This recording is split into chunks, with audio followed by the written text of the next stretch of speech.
Welcome to the 2-year anniversary special of SDSF Hi, Live. everybody. We are so happy to see you all. Thank you all for being patient through all of it. You'd think after 2 years we'd have this like under control, but we don't. I'm Nicole Shen from Houston, Texas. And I have Michelle here from Hi, Michigan. I'm Michelle, and I am from in the middle of woods in Michigan, and it's great. This show is live. It's brought to you by the Schwachmann Syndrome Foundation, providing support to families around the world. Please let us know where you're logging on from. It's still our favorite part of the show. We get so tickled to see where everyone's logging in from.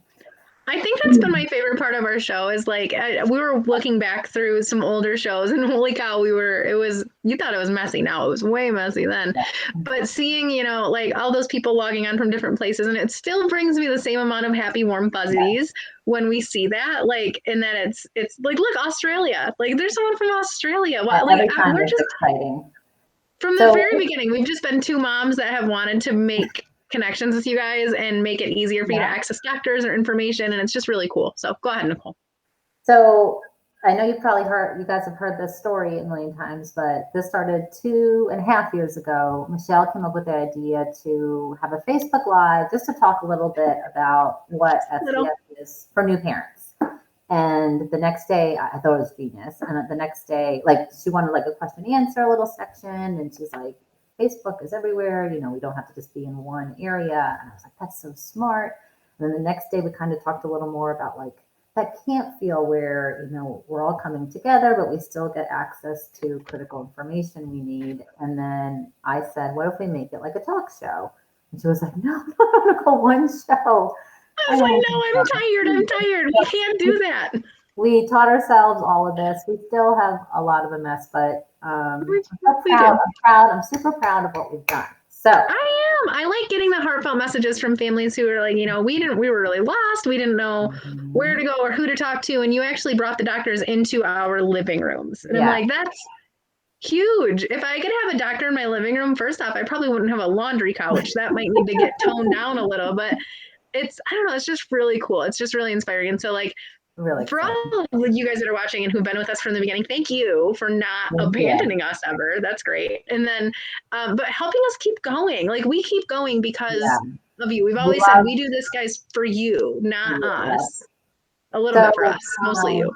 All these shows are on YouTube, which is also really exciting. So I know I use them actually. I go back and watch them again and I get information I need maybe at the time of where my son's at now. I maybe didn't need it as much then, but maybe I go back and look at, something I needed a little more. So, and we got ideas from shows from you guys. And so if look back at our YouTube shows and look at, especially if you're newly diagnosed, there's so many topics. So it's really great. So I think one of the best silver lining parts is that I've actually sent them to our doctors when we were going through something that we weren't going through at the time. I was like, but we did a show on this. We did a show on food allergies. And I'm like, Nicole, you're going to have to take the lead on this. I got nothing. I know nothing about food allergies. We had to bring up the topic of food allergies. I'm like, wait a second. I've got an app for that. I've got a video for that. So it's really cool. School. So I'm going to introduce our guest. This is like the perfect guest for our 2-year anniversary. Which wasn't planned at all. It just happened. I didn't even realize it was our 2-year anniversary until a couple days ago. Hi, everyone. Doctor, for those that you don't know, which you're probably brand new if you don't know who Dr. S is. Dr. Shimamura is a physician scientist who directs the bone marrow failure and MDS clinical and research program at the Dana-Farber Boston Children's Cancer and Blood Disorders Center at Harvard. A lot of us have gone to see Dr. S or know Dr. S from camp, from conferences. So most of us, if you've said, I just got diagnosed, our first question is, have you talked to Dr. Myers? Have you talked to Dr. S? So it's the first question. It's like, well, wait a second, there's two paths we could go here. We got to know where you're going. Dr. Shimamura founded the North American SDS Registry, which he directs together with Dr. Myers, who I just mentioned. She will share insights from the SDS Registry, advancing our understanding of blood problems with SDS, explore how to manage and prevent complications, and discuss treatment options. So we're so excited. But before we get started on her talk, we would just like to have a little toast with Dr. S. So Dr. S has been on a number of times. This is why we're so ridiculous. And this is the it. very cool part is every time we have you on, people join the registry because it's so critical and it's just really critical information to everyone. So thank you, Dr. S, for everything you've done for our show and for our community and the foundation. So thank you so much. Cheers. Thank you. Cheers, cheers, cheers. And part of my toast is that I am thanking everyone who's been with us from the beginning, the foundation for being behind us in this crazy train, and the people and the families who continue to reach out to us saying what a big help we are and letting us help you more than what we already were, because we've always wanted it to feel like we were sitting on the front porch at camp. And that's been our goal. And I feel like we've stuck with that. So cheers to comfort and happiness and all of the things. And I'm really excited to see where the next 2 years bring us. Yes, agreed. No, maybe not. I don't know. So Dr. S is going to share her screen. We're going to turn everything over to her, and then we'll take questions afterwards. So go ahead, start asking your questions now, and then Michelle and I will ask those questions after she speaks. Yep. You can type them right in the comments, and then we will be able to see them and send them appropriately. Yep. Thank you so much. The floor is yours, Dr. S. Thanks so much. Thanks for that warm welcome. And I'm so honored to be giving this talk on this auspicious date. I'm so inspired by everything that Schwachmann-Diamond Syndrome Foundation has been doing and what Nicole and Michelle have been organizing. This is a fantastic venue and a way to reach out to the SDS community wherever you are. And I just love seeing many familiar names in the chat and hope to meet some more. So feel free to reach out with your questions. So we're going to be a little bit abbreviated. Let me see if I can share. I just wanted to talk today. It's my pleasure to chat today and have a conversation about blood complications in SDS. I'm a hematologist by training. So we're going to talk about what are they, how do we diagnose them, how do we manage these, and how do we treat them. And I just wanted to give on the next slide a few words of introduction and background. So I trained at Boston Children's Hospital, and this is, of course, where Dr. Schwachmann, there on the left, and Dr. Diamond first described Schwachmann-Diamond syndrome. And there's been a long-standing history of interest and research in Schwachmann-Diamond syndrome here in Boston. And so I just put a couple of links there in case you're interested. There are 2 videos on my lab website that go into a bit about what this is all about and what we're trying to do. So if you want to learn more about that, that's just a little bit of background. But I didn't want to take up time here today. But on the next slide, just summarize what I hope to cover. We might have to abbreviate it a little bit in the interest of time. But why do you need to be aware of potential blood problems in SDS? And what are some of the common blood problems in SDS? How do we prevent, manage, and treat these? What are some of the barriers to medical care, and what can you do about that? And what are some of the challenges to surviving blood complications in SDS, and how can we improve this? Right, and I think that speaks to the fact that blood complications in SDS are one of the most potentially serious with respect to really posing a major threat. And it can sneak up on you. So we need to be cognizant of this and not ignore what might be lurking and be prepared and actually take steps to prevent serious complications. So what are some general challenges as we try to embark upon this? Well, there's a lack of awareness of Schwachmann-Diamond syndrome, sometimes by other family members, sometimes within your community of neighbors and friends, sometimes just with the general public. And what I found is, I also take care of children with cancer. And if they tell someone I have cancer, people immediately understand that this is a serious condition. It immediately sort of sparks recognition. But Schwachmann-Diamond syndrome, often what people are greeted with is, oh, you don't look that sick. You look fine, right? And it's not only the lay community that says that. It's often medical practitioners who say, you know, you look fine. And this is because our textbooks are outdated. The field, the research field is moving very, very quickly. And we really need to educate our medical providers because this is a very rare disease. It doesn't mean that the doctors are bad doctors. It's just that when diseases are rare, they may not have seen them or had experience with it or really had a chance to keep up with it because it's so rare. Now, this is also important because the point of medical care and management is to prevent the person with SDS from becoming sick, right? They may not be sick right at that moment. They may be doing fine, thank you very much.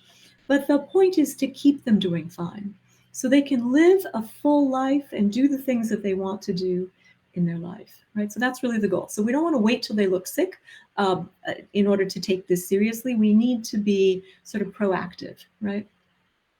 The other reason that we need to think about blood complications is some complications, such as the blood cancers that can develop in Schwachmann-Diamond syndrome, need to be approached and treated very differently from run-of-the-mill leukemia or MDS arising in non-Schwachmann-Diamond syndrome patients. You cannot just treat this and approach it the way we approach it for everybody else. Oh, sorry, I forgot to ask you to go to the next slide. I'm sorry. If you could click 2 more times. There you go. Great, you can stop. And then there are stresses of uncertainty. For some of you, we don't have a diagnosis. You have a Schwachmann-Diamond-like condition, but we don't have a diagnosis for you, which causes a great deal of stress. I mean, I'm very happy that you don't have Schwachmann-Diamond syndrome caused by SDS mutations or any of the other known mutations, but we need to figure out what you have so that we can use that information to keep you healthy, right? How to manage the risks, right? We know that there are impending risks of potential blood complications, and having that hanging over you as a potential thing that might develop a blood complication has to be managed and causes stress. The other stress is uncertainty of treatment options. We still don't know the best way to treat or even cure SDS. So the stresses of the uncertainties of treatments also is a major issue.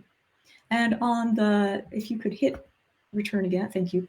There are also challenges of self-esteem and self-image. So we do not want our children or our young adults, if you're a young adult with Schwachmann-Diamond syndrome, you do not want to be defined by this condition. SDS does not define you, right? It should not define your life. What it does is the diagnosis of SDS allows us now, in partnership with your medical providers, to take steps to keep you healthy, right? So if you're doing well, we want to keep you that way. If you're having complications, we need to treat them and move you past that. So we need to walk that fine line of taking the disease seriously, but not allowing it to control your life, and certainly not allowing our children to identify themselves as just all about SDS. We want them to live a full, happy life just like everybody else. And then in the last one, there is a challenge of transition to adulthood. It has been challenging to find adult practitioners with expertise in SDS, right? And so I'm going to talk about some of the strategies that we've developed to try to address this challenge. And there's also a challenge of transitioning to adulthood for anybody, right? But it's particularly, there are specific and sort of more acute issues for people who have Schwachmann-Diamond syndrome who are transitioning to adulthood. They are trying to lead their lives, they have jobs or other independent activities, and we have to balance that, letting them lead their lives with the necessities of medical care to keep them healthy. So we need to find a balance, and this involves a partnership between the patient and the medical provider. So on the next slide, I wanted to chat briefly, and the reason I'm going through all this before we get to the blood is, unless we set this context, I could go through all these complications in the blood, and you might just be sitting there thinking, you know, Dr. S, that's all very nice, but I can't access any of those things that you're talking about. So that's why I want to build a little bit of context so that within that context, we can then discuss how to proceed. So SDS is rare, as I said, and most doctors have little or no experience with SDS. Again, this does not mean that they're a bad doctor. However, you need to find a doctor who's willing to learn and who's willing to engage, right? Because nobody, I don't know everything in medicine. When I don't, I need to learn and I need to reach out to experts. So you need a doctor who's willing to learn and partner with experts.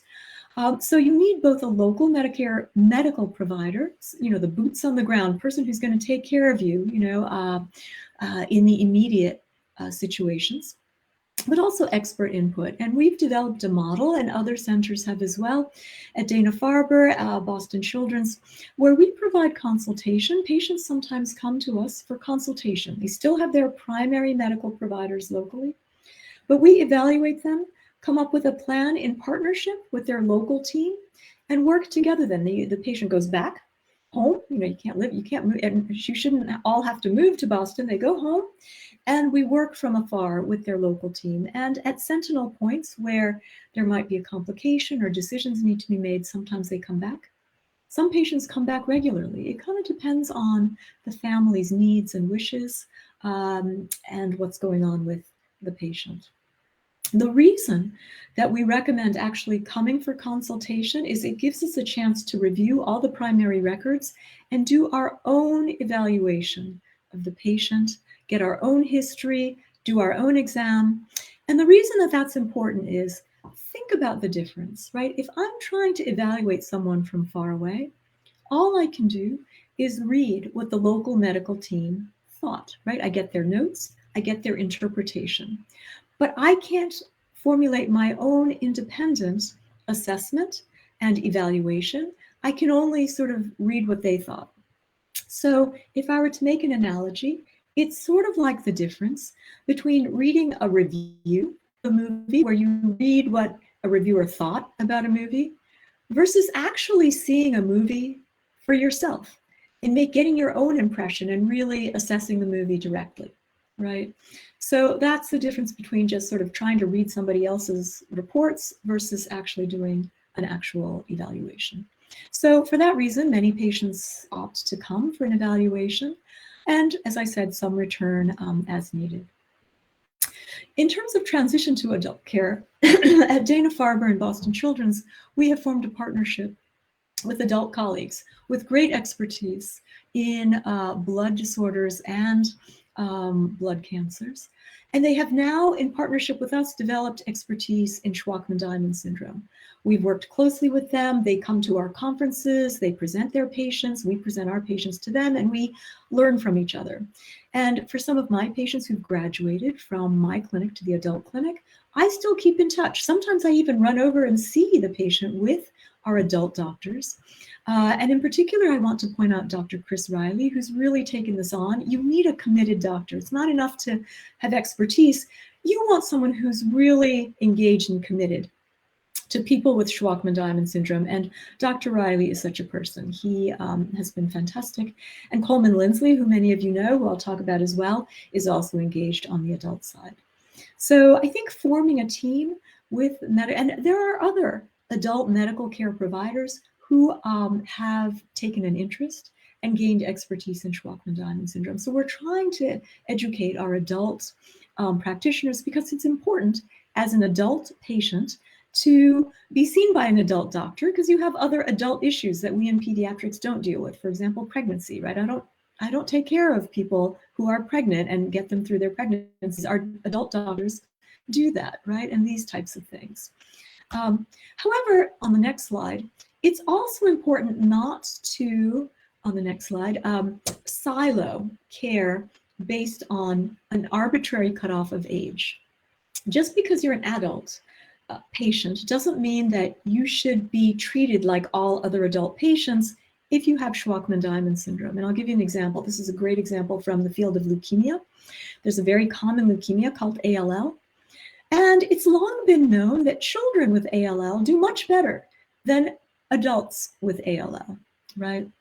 And you can see on the left sort of survival of children. That's the top survival curve, where you see much better survival than the bottom one, where the people surviving goes down much higher, much more, right? And what we realized is young adults with ALL actually behave biologically and clinically more like children with ALL. Their leukemia is biologically more akin to that which we see in children. And when we started treating them with pediatric regimens, suddenly their survival rates were just as high as we were seeing in children. So I'm just saying that we need more integration and attention to the biology, not just arbitrary cutoffs of age in determining what type of treatment you should get, where you should get your treatment. We need to be thoughtful about this. On the next slide, choosing a medical team. So I just thought I'd put a couple things out there about, things you might think about when you want to put together your medical team. So if you could just hit enter again, you want to assess the expertise and experience with Schwachmann-Diamond syndrome. It's helpful to have someone who actually has knowledge and experience about SDS.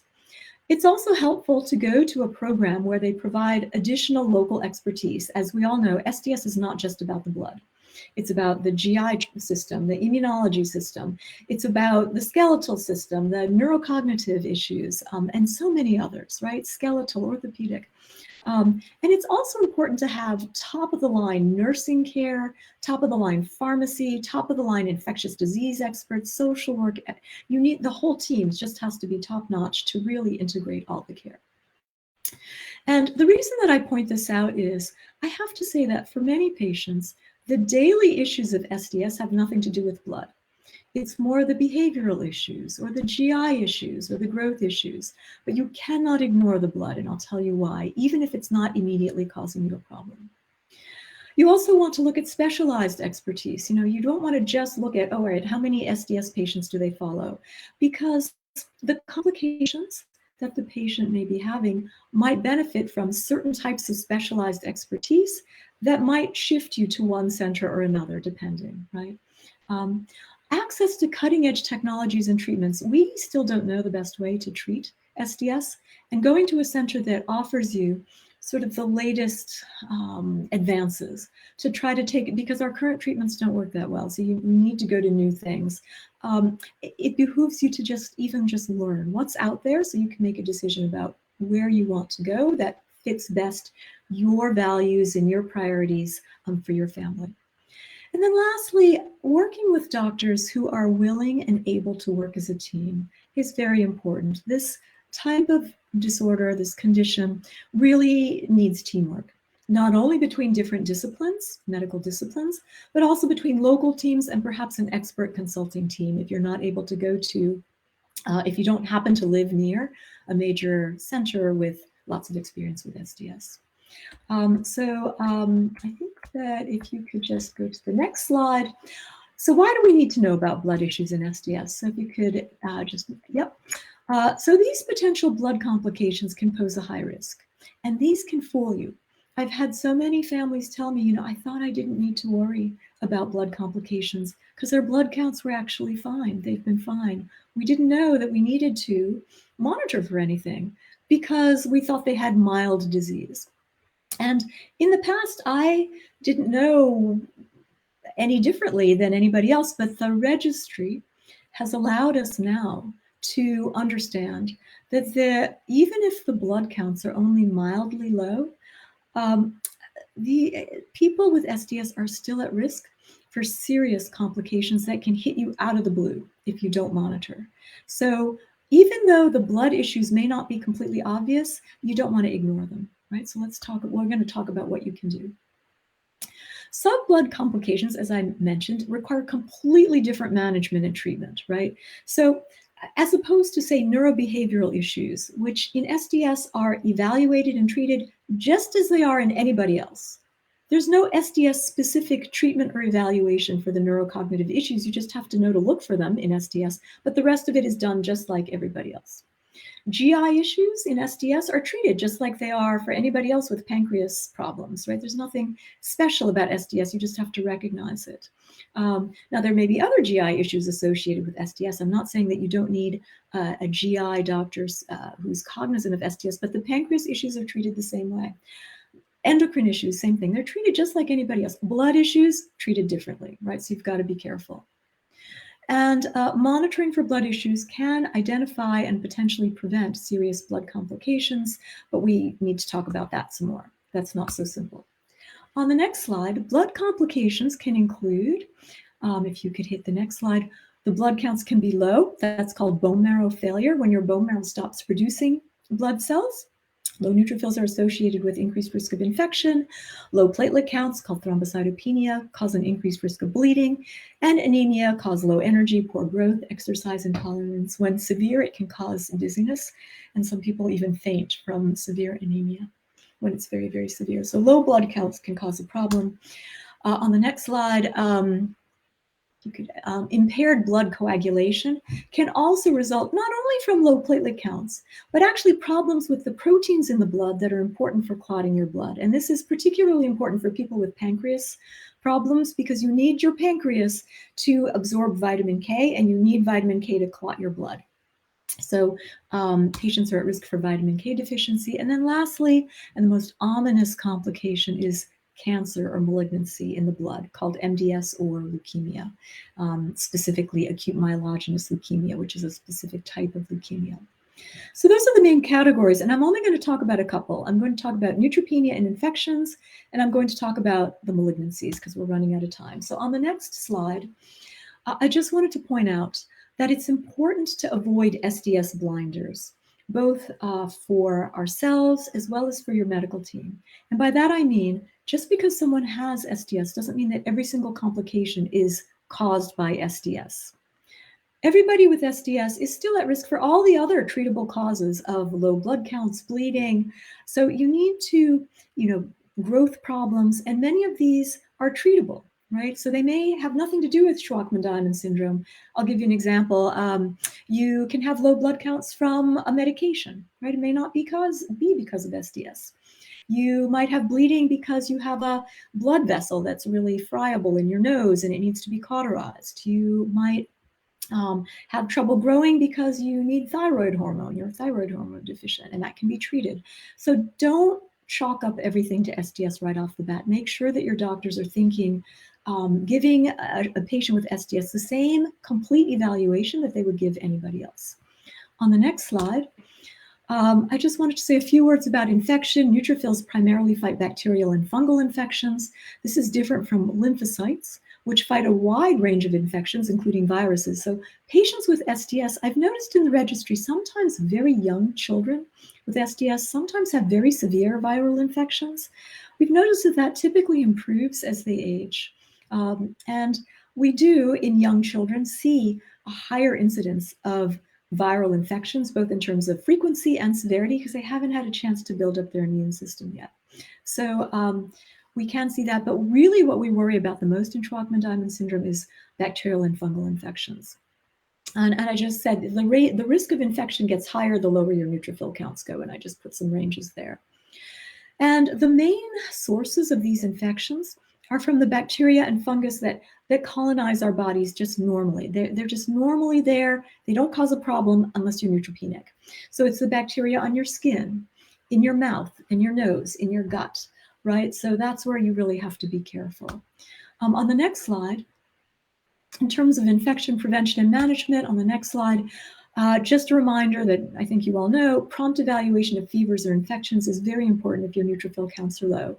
And pediatricians who are not aware of Schwachmann-Diamond syndrome might ask, oh, does your child look fine? And if they're fine, they're like, okay, don't worry about it. But that can be a problem because, as opposed to healthy people who make neutrophils, signs of infection will be muted or masked if you don't have neutrophils. You need neutrophils to feel sick, actually. They release all these inflammatory things that help your body fight infection, but they also make you feel crappy. They can make the site of infection be red and swollen and painful. You can miss that if you don't have neutrophils there to cause that inflammation. So you need to be aware that you have to be careful. Even if the patient looks great, you have to be careful. And you need a plan. And you should partner with your local hematologist to make a plan. When should you call the doctors? Who should you call? Where should you go? And in particular, sometimes people live far away from their hematologist, so they need to go to their local hospital if they spike a fever, or they might be traveling. You just because you have SDS doesn't mean you shouldn't travel. You should go enjoy well, not right now, not with COVID, but when we don't have the pandemic, go travel and enjoy the world, right? But that means that if something happens while you're traveling, you need to go to a local emergency room who doesn't know you. You might have some increased challenges. So sometimes what people do is they get a medical letter. So we provide that for our patients, outlining what to do. Things like, do not leave the patient sitting in the waiting room, because who goes to the emergency room? Sick people. You do not want your child sitting with other sick people who could pass something on to your child. So we tell them, get them into a room right away. Don't leave them in the waiting room. Take the fever seriously, get a blood count. We also tell them to call us. We give them our number so that we can talk to them on the phone and partner with them. So a medical letter can be very helpful, particularly if you're traveling. And then on the next slide, just a word about surgical and dental procedures, because we've seen this in the registry. You have to be careful, even if the patient has been doing well. The stress of a surgery or a dental procedure, which increases your risk of infection, even if you don't have Schwachmann-Diamond syndrome, you can get infections, right?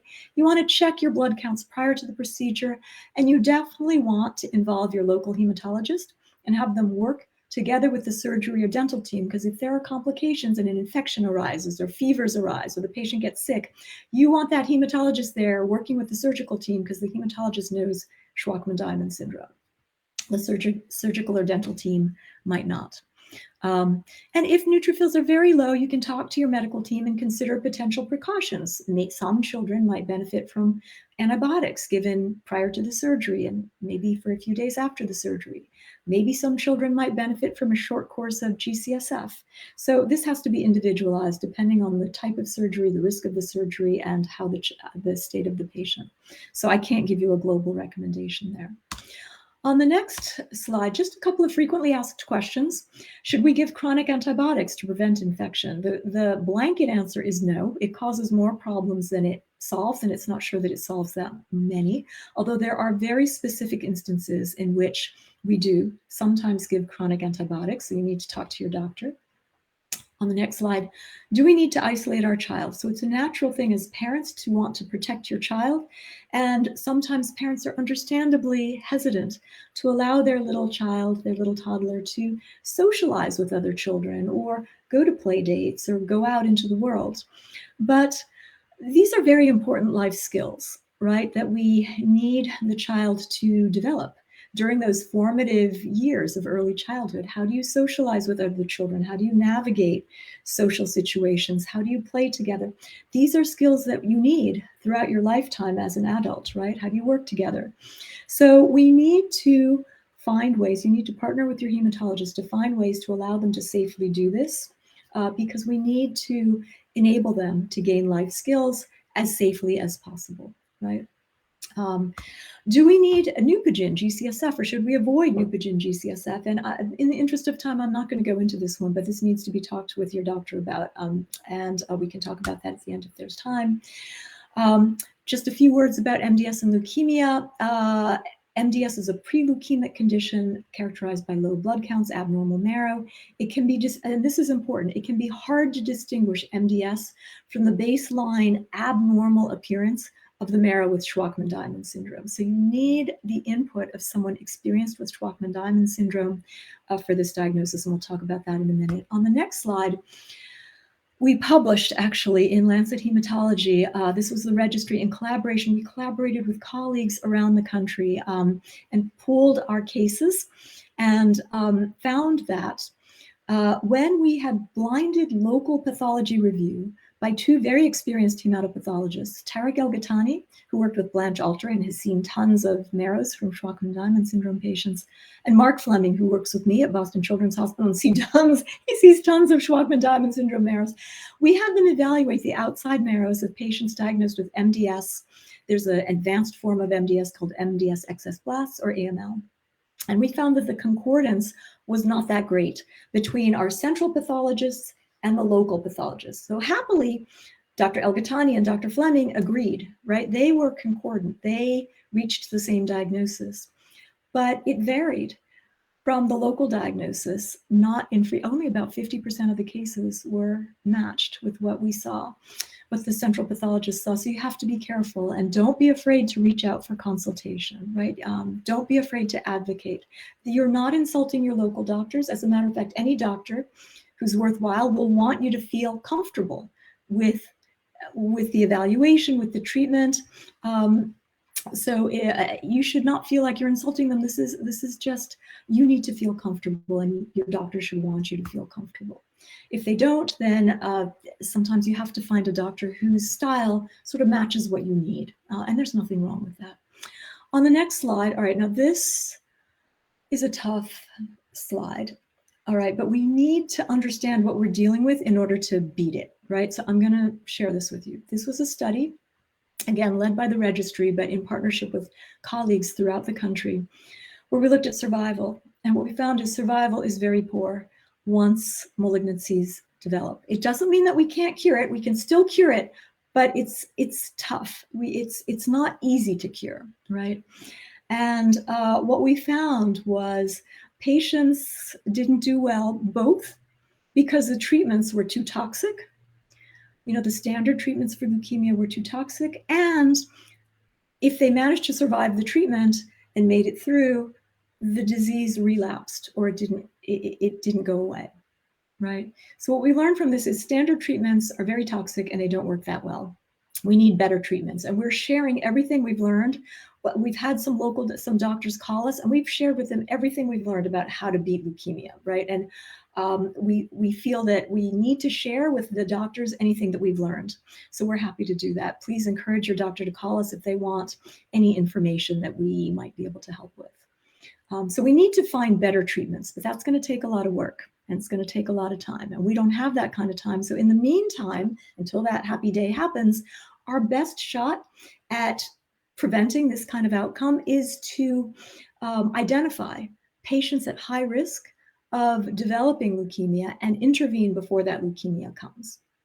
Now you might say, oh, Dr. S, why don't we just intervene for everybody? Why don't we just, so the intervention that I'm talking about right now is bone marrow transplant. Get rid of the sick marrow, give them a healthy marrow that is no longer at risk, high risk for leukemia. And the reason that we don't do that is, number one, we don't know how many people with Schwachmann-Diamond syndrome will eventually develop leukemia. Is it everybody? Is it just a small proportion? We don't know that. And I'll tell you what we're doing to try to get at that. But it's tough to answer that, and we're going to need your help to answer that.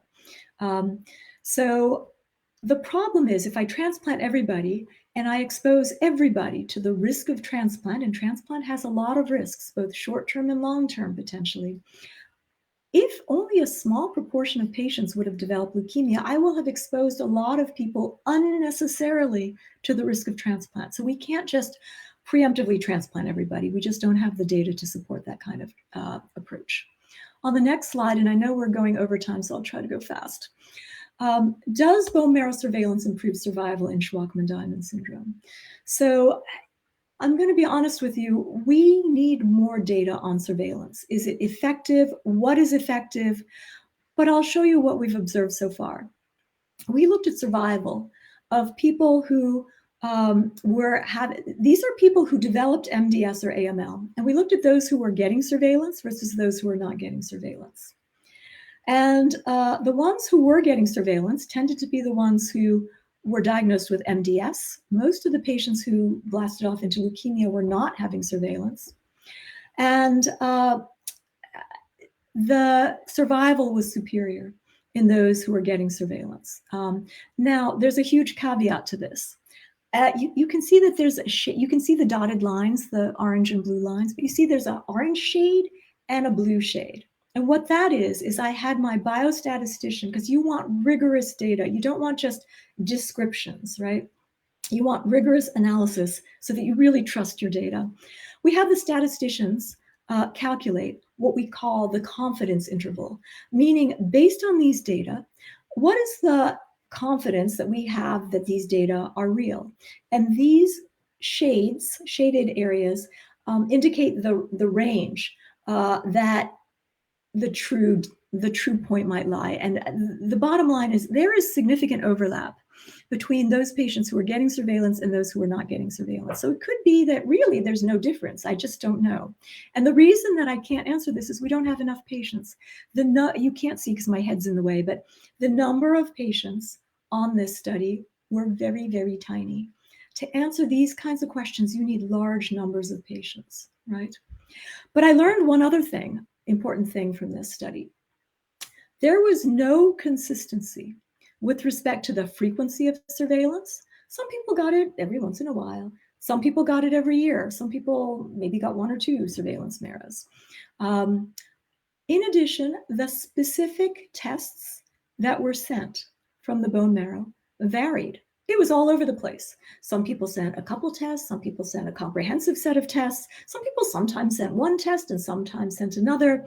So I think that when you hear people say, oh, I've been having surveillance marrows and we still had something bad happen, the question is, what was being sent on those surveillance marrows? And we need to do a better job of educating both you as well as our physician colleagues as to what to send. Okay, because there are missed opportunities. If you're going to have a marrow, we want to make absolutely sure that we learn as much from that marrow as possible. And I'm looking forward to the day, hopefully, that maybe someday we can figure out better ways to do this than having to do bone marrows all the time. And we'll talk about that in a minute. Yeah, I'm sorry, I'm going to have to leave soon. So I'm going to try to skim through the next bit. On the next slide, I just want to say, in order to answer these important questions, what is the risk of leukemia? What is the benefit of surveillance? We need to partner with you, the patients, because your medical records and your blood and bone marrow samples hold the clues to discoveries. The sad thing is, most Schwachmann-Diamond syndrome patients never have their medical records or blood samples or marrow samples studied. There on the next slide, these just sit on the next slide. These just sit locked away in medical record, sort of vaults in different hospitals on the next slide. They're never studied. No one can access them to study. And these precious samples are wasted. They're just discarded or they're not even collected. It's a lost opportunity. And we need this to answer some of these important questions that I've outlined here. Why do some people get complications and other people seem to be doing fine, right? How can we identify patients at high risk for complications? How can we find the best treatments for these? How are people doing with treatments? And what we learned is that people with SDS want to share their experiences, and they want to share their samples so that this is not wasted and so that researchers can study it. But they had no way to do it. They had no way to share it and to have it available in one place for researchers to access. So that's why we formed the registry. The registry on the next slide collects and organizes patient experiences and samples in one place. Every patient counts. You count. And we wanted this to be accessible to patients no matter where they were. We didn't want only patients coming to major academic centers to participate in research. We want everybody, even in an isolated rural village in the middle of the countryside, to be able to participate in this. Every voice counts. We want you all to be heard. We want to understand all of your experiences. So on the next slide, which I'm going to skip, I just explained the registry, and I'm just going to skip talking about the registry. On the next slide, I just want to give credit. It's not only us, it's everybody around the world who's trying to work together to do this. We have in Toronto, Canada, Mel Friedman, who was the first really or one of the earliest to really describe the blood complications in SDS. We owe him a huge debt of gratitude. And he is trainee at the time and now an independent investigator in his own right, Yigal Dror. Italy, France, Israel, others are all working hard. We meet actually once a year, the hematologists, and share our data, our questions, and we come up with ways to help each other, and it's a way to collaborate. We also work through the SCNIR, through UNET Inachrone. We work through NAPAC, which is an organization that I co-founded with David Williams, which is over 50 centers across the nation, and including Canada, to do cooperative studies. We've run a few clinical trials. We just completed and we're writing up a treatment trial in Fanconi anemia. So this is ready to go for Schwachmann-Diamond syndrome when we're ready, as well as some of the other groups. So on the last slide, I'm sorry that we're running out of time, but I just wanted to talk about, can we improve surveillance to identify patients at high risk for leukemia or MDS before they develop leukemia and MDS? And you'll hear a lot of doctors tell you, the blood counts drop. Like, I don't need all this. I don't need a bone marrow to tell me someone has MDS. And my answer is yes, you're right. The point is, blood counts are not an effective way to figure out patients before they develop MDS. Right? So I hear a lot of people saying, oh, we can just follow blood counts. Well, I'm not sure, because we've shown in that study that I just showed you that blood counts really didn't give any hint that something was brewing before the patient developed their malignancy. So blood counts alone are helpful, but they're not enough. These are our standard bone marrow tests here, but I'm just going to talk in the last couple of minutes, next slide, about efforts that we're doing to take advantage of the latest technologies in genomics. We can look at the mutations that are acquired in the marrow to see whether that can provide a clue as to, number one, why is leukemia developing, and number two, who's at risk. So on the next slide, I'm going to skip this except to say that this was an amazing piece of work and we have a huge collaborative team that we've assembled. We have experts in lots of different subspecialties and areas of science working with us to study Schwachmann-Diamond syndrome. So the SDS registry has really provided a platform for collaboration, and I'm not going to have time to talk about all of them, but here is a collaboration with Coleman Lindsley. And as you can see here, we looked at Schwachmann, on the next slide, we saw very frequent mutations in patients with Schwachmann-Diamond syndrome in a bunch of genes, most notably a gene called EIF6, that's the blue one, and P53. But you can see that the mutations were found in people with and without malignancy, right? So just because you have a P53 mutation doesn't necessarily mean that you have a malignancy. We didn't know what it meant when we started out this study. And the point of the study was to figure out what it meant. Now, I just want to draw your attention to the right side of the slide. Those are the patients with SDS-like disease. They lacked mutations in any of the known SDS genes. And happily, none of them had acquired mutations, suggesting that maybe these conditions are clinically and biologically different from SDS patients who have these mutations, in this case, SDS. So we need to understand this better. It's small numbers. I'm not willing to say that we know that for sure yet, but we need to study that. So we can't, I think that's a way of saying we cannot necessarily blindly apply everything from patients with SDS mutations to people with no mutations. We need to be careful about the recommendations we're giving and acknowledge what we know and what we don't know. So on the next slide, I just simplified what we learned into a cartoon. So this is your healthy marrow. If you click the next slide, the healthy marrow is on its journey, and it's sort of, I'm just showing that the marrow functions by producing blood cells. A car functions by driving along a road, right? So if you go to the next slide, the car drives along the road, and hit the next slide, and it just keeps going, right? Now, what happens on the next slide with Schwachmann-Diamond syndrome is, if you hit the next slide, it kind of gets stuck. The marrow gets stuck. And on the next slide, it just fails, right, to complete its journey of making blood cells. Now, what we found is when the bone marrow cells acquire P53 mutations, on the next slide, P53 mutations act like hitting the gas, hitting the accelerator. It gives you gas and it hits the accelerator. So on the next slide, what it does is it sort of nudges your bone marrow and it gets it going again. But on the next slide, what happens is it gets going, but it goes off the road. It starts going, but it goes off the road. And on the next slide, it kind of crashes. And it actually can cause leukemia, right? So P53 mutations get your marrow going, but it causes leukemia. The other mutation, EIF6, on the next slide. So here's your Schwachmann-Diamond syndrome marrow. It's kind of stuck. On the next slide, EIF6 gives the car a different kind of gas, a good gas, which on the next slide, once it nudges the car forward, your bone marrow forward, it helps it just continue on its normal, healthy way. It doesn't cause it to veer off the road as it accelerates, right? And so on the next slide, and I don't have time to go into it in a lot of detail, but on the next slide, EIF6, I sort of just wanted to mention, EIF6 is a very promising therapeutic target that we're going after, and other people are too, around the world, are going after EIF6. And so I'm very excited that we're all trying to tackle this, but it's a potential hook to improve bone marrow failure and potentially reduce leukemia risk. So that would be our holy grail. So that's what we're hoping for.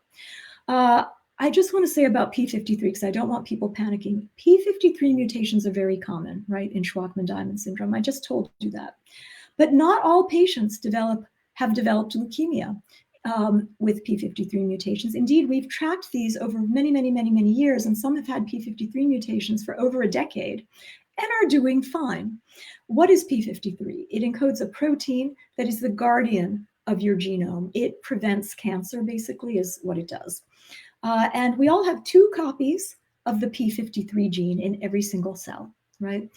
So I've just depicted it here. On the next slide, what happens in most patients, on the next slide with Schwachmann-Diamond syndrome, is one copy, one of the 2 copies in a cell, develops a P53 mutation. And this state does not drive cells to leukemia quickly. It can just sort of sit there like this for years and years and years and years. And this is the situation in most patients. However, when we looked at the patients who developed leukemia, what we saw on the next slide is, the cell that had that one mutation now acquired a mutation in the other copy of P53. So in the stable common situation, you still have one functional P53 gene, and that's enough for the cell to function. But once you hit both of them, that was associated with malignancy. What we're currently trying to assess is whether we can use that as a marker before leukemia develops. And we've published a case where we showed that we were able to detect these 2 P53 mutations before the leukemia developed in that particular patient. Unfortunately, it was after the fact. It was on banked marrow samples, but we're looking at this prospectively now. Now, this is not an easy test. It requires something called single cell sequencing, because on the next slide, often what happens in patients with SDS is they develop different cells, develop different mutations in P53 in different cells. So you can have a bunch of different cells, each with one P53 mutation, right? But unless I do specific analysis of single cells, I can't tell whether the mutations are arising in the same cell or in different cells. And this is turning out to be extremely expensive. It's too expensive to offer clinically, and even on the research side, it's several $1,000s for a single run. It's too expensive for us to offer to everybody. So it's still on the research side, but we're trying to come up with better ways, because if we can detect 2 P53 mutations in the same cell, I worry that we need to study this, but that might be a bad sign. And then on the next slide, I just wanted to say in 2 words, we in the Schwachmann-Diamond syndrome have learned a lot from this. We've made all of that information, all of the sequencing data are available to researchers. It's confidential. They have to apply to see it. It's behind very strict firewalls, because your confidentiality for the participants in the SDS registry are very important to us. But we want researchers to learn from this and mine the data to learn as much as possible, right? We don't want to hoard it. It should be studied by researchers. So it's available in this very protected public site. It's public, but you can't get it publicly. You have to gain access to it. You have to apply, etc. You have to, anyway. So it's still very protected. But we in the registry have learned so much. And we are finding that our medical colleagues don't know what we know. So we've started a medical board. And I need to say right off the bat, this is not offered as a consultation for a specific patient. We can't do that over email or on the phone. As I said, we actually need to see a patient for evaluation to make a recommendation. But what we can do is share with the doctor everything we've learned in the registry so that they then can apply that to their patient who they're caring for. We're also available for you to come and see us, and we are happy to do a consult, evaluate you, and make a recommendation and partner with your doctors. But if that's not possible and your doctor wants to reach out, they can contact us through the new SDS registry website, right? So we want to share and give back to the medical community and to all of you. Again, we do not have these kinds of conversations directly with patients because it's a very high level medical discussion. It's much better to engage with your physicians. You're of course welcome to participate, but we need to involve your medical team. So anyway, that's a new resource available to you. And then on the hopefully last slide.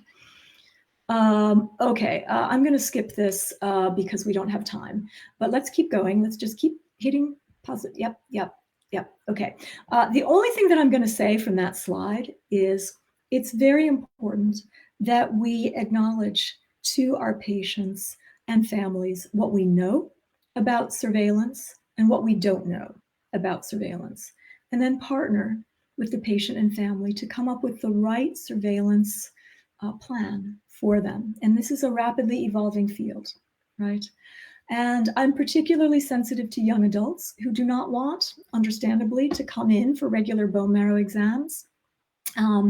They are trying to get their lives going, they have jobs. We are trying to work on whatever works best for them. Some surveillance is better than no surveillance, and we have some ideas that we discuss with them. So I think this is a partnership, and I'm hoping eventually that we can get away from bone marrow exams. We're trying to look at the blood and see if we can use some of these genomics to screen for those patients who actually need a marrow and not marrow everybody. So stay tuned. And then lastly, I want to thank all of you who have participated in the registry for more than 10, in some cases 20. I started studying Schwachmann-Diamond syndrome over 20 years ago in Boston before starting the registry, and you've stuck with it. You've patiently contributed your medical records, your samples, and I know it was a slog for many, many years. Nothing was happening because we were trying to collect enough to do the study. But you stuck with us, and it's because of you that we've made these advances. We have a better sense of how to monitor for leukemia risk. We have a better sense of how to treat it. We're not there yet. We have new therapeutic targets to develop new treatments. This was only possible because of you. So I can't thank you enough. And then I just want to have a moment of remembrance for those we have lost along the way. I haven't forgotten any of them in the registry who are no longer with us. I have pictures that some of you have shared with me in my office to remind me that we cannot work hard enough. We need to work harder and faster to accelerate research, but we can only do it with your help. We can't do it ourselves. We need your experiences, we need your samples so that we, the research community, can study them and with you help move this forward. So thanks to all of you, and I'm sorry that this is going so late. No, you're doing great, Dr. S. I wanted to jump in multiple times and say you take all the time you need. We are good on our end. Like if you've got commitments, like I could be here all night listening to your voice. Nicole and I have said this before. Your voice somehow is just so soothing, like in this like relaxation type.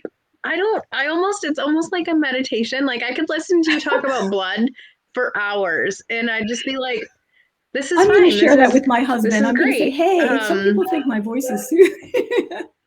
But speaking of my husband, so I actually okay, so Greg, if you want to throw Nicole and I up, Dr. S, we just wanted to ask one question. It was way back at the very beginning.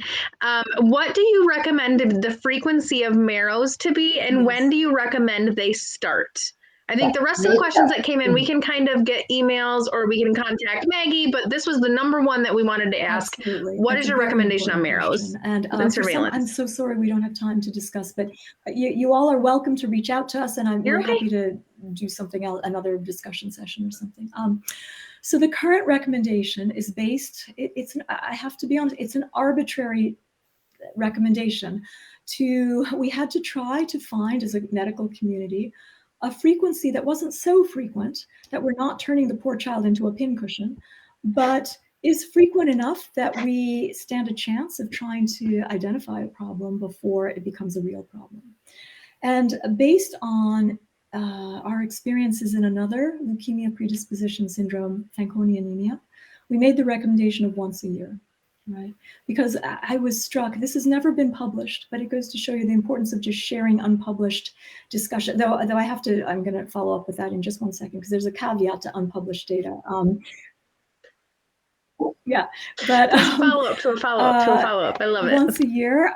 Before that recommendation for once a year surveillance in Fanconi anemia was done, there were lots of cases of leukemia that people were reporting. And then all of a sudden, those cases of leukemia went way down. As a matter of fact, it's so rare, we can't even study leukemia in Fanconi anemia because it's become so rare. And that happened to coincide with the institution of surveillance. Yay! And in Fanconi anemia, they're very strict about surveillance. Now, in Europe, they don't do Marrows, though, right? So there's different ways to approach this. I would say the most rigorous approach is to do an annual Marrow. The Marrow gives us more information than we can get from the blood. We're still working out more specialized blood tests to try to flag people who might most benefit from a Marrow, but we're not there yet. However, if I have a patient or family who are completely against Marrows or they don't want to do it so frequently, we are now offering this highly sensitive and specialized genomic testing on blood as sort of a screen, with the caveat that I have no idea if it's going to be sensitive enough, right? But it's better than nothing. I should also say that for those of you on the registry, we can offer that test for you if you're unable to get it through your insurance, but it may not happen in real time. So if you come see us and we do it for you, you get that result back within a week, right? It's fast. On the research side, because we have to lump them together and it's expensive and I don't have that much money, we have to lump them together and try to, get a discount. So, but it is a perk of being on the registry. The other perk of being, I'll start the Marrows immediately, or do they have to wait till the 5 or a certain weight? It's a great question. Back when I was starting and we didn't have much data, we started doing Marrows as soon as they were diagnosed. But it's quite rare to get this. So how do I say this? I don't want people to think that you cannot get leukemia in childhood. You absolutely can. But the risk of leukemia seems to be higher, and the risk of getting these P53 mutations and accumulating mutations, and it's not all just P53, I kind of simplified it, there's more to it than that. But the risk is higher as people enter their late teenage, early 20s, right, and adulthood. So now what I do is I weigh the risk of a Marrow, which involves sedation. It's a procedure, it's a needle right into these little tiny hip bone when they're little tiny babies. I weigh that risk versus the benefit that I think I'm going to get. And I base it a little bit on how the patient's doing with respect to their blood counts and their health. Do I have other concerns about their Marrow? If things are looking pretty good, and I'd rather let them grow. They're a little bigger. They can tolerate the procedure better. The anesthesia is less risky. And I partner with the family. So somewhere between the age of, I say sometimes as low as 2, depending on your concern, or 3, 4, or 5. I think 5 is a little on the later side. And I say that in part because it's helpful to have a baseline Marrow. I told you the Marrow looks funny in Schwachmann-Diamond syndrome. It's normal for Schwachmann, basically, right? And you have to get used to the normal for Schwachmann. And without that first Marrow, I have nothing to compare it to when something happens and I've got to do a Marrow, right? If it looks funny, I don't know, is that the way the person always looks, or is this actually something ominous? So getting that first baseline Marrow in the first few years of life is wise, but the exact timing depends on the situation. No, that's a great answer. Thank you. I think that pulled it in. Yeah. So thank you again. Oh, sorry. Thank you so much, Dr. S. That was a lot of time you gave us, and we really appreciate it. Yes, we appreciate it so much. Normally I could stay longer, but tonight I actually have to do something. So you're totally fine. We've actually got a slide we're going to throw up and tell people more about the registry and how they can join and why it's so important to join.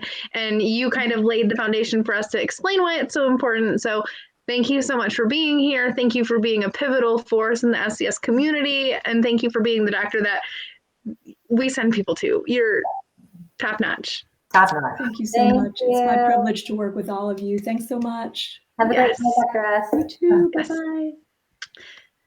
So like Nicole and I said, we're going to throw up a slide about the registry and why. I don't know if I'm the only one. And everything, we alone, we are rare, right? But together we are a force to be reckoned with. And I think that us there's such a small subset of SDS patients to start with that you have to find them all. You have to put them together. You have to study them all as a cohesive unit because we are so rare and we are so weird and we are so unique. And I know Nicole and I, we do this show greatly because she has a genetically diagnosed son. I have a clinically diagnosed son. We can see both ends of the spectrum. I see all these comments coming in about genetic and clinical, and it's SDS is it's very much, it's not one size fits all. It's everything's going to be different for every human. Just like Dr. S said, there's no normal to SDS at all. So the registry gives people the chance to submit their information, their marrows, everything. Greg, if you want to put that up big and throw Nicole and I just on voice, that'd be great. And then there's a new website, and you can even just go to the website and ask for your sample kit, ask for your marrow kit right on the website. You don't have to email anyone anymore. You can, they love it. They love getting a hold of you, but it's really just such an important tool that I urge all new families, if you're not on the registry, please get on the registry. It is the only cohesive study looking directly into SDS and what happens. And we had a lot of questions about, I'm on this, am I on this one? So the registry, thank you so much for the registry for also being in the comment section and answering questions. So you'll see their contact information. Contact the registry and see if you thought you were on the registry and you may not be on the registry, please contact them directly, because it does get confusing, because there's the Be the Match registry and the Neutropenia registry. It does get confusing sometimes, or where you've sent your information or how often you need to do it. So go ahead and contact them. Thank you so much for the registry for helping us with comments today. Yes, that was super helpful. Dr. S was super generous with her time. That was a super long talk she gave us, but it was really critical. Thanks for sticking with us through all the technical difficulties and everything too. We appreciate it so much. You'd think we had our stuff together, but we don't. So we tried. We're just two hot mess. What did we say in the beginning, Nicole? We're just two hot mess moms from different time zones. Yeah, but all the things. So if you wrote a question and you didn't get it answered, we'll try to get it answered tomorrow, or we'll be monitoring the comments, but I think most of them did get answered. And thank you guys. Happy anniversary, Michelle. Yes, happy anniversary, Nicole. Thanks for taking this crazy ride together. Happy anniversary, Greg. We couldn't do the show without you guys. Thank you, SDSF, for providing a platform for us to do this. Yes. So join the registry, stay safe, y'all, and good night. Wash your hands and wash your hands. Wash your hands. Wash your hands. I feel like we're just going to say that for the next 20 years. Just wash your hands. Wash your hands. Wash your hands. Have a good night, everybody. Thanks.